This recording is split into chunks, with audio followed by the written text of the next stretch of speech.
kaibigan. Ito na po siya ngayon. Pagod na pagod. Galing sa ospital. Ayan, napapakamot ang ulo. Gutom na.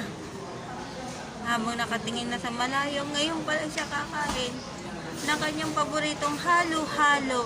Walang kamataya. Kahit mag 500 ang sugar, halo-halo is life. Ayan o, ating o, inaway ako. Galing ako art center. Saka pa sa eye center. Ayan. Ayan. Wala po pa tao. Singkit ka daw kasi.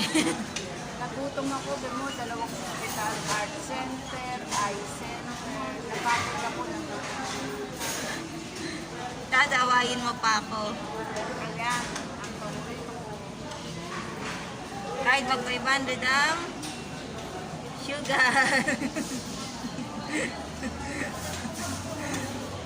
Oh, ating o, ito o.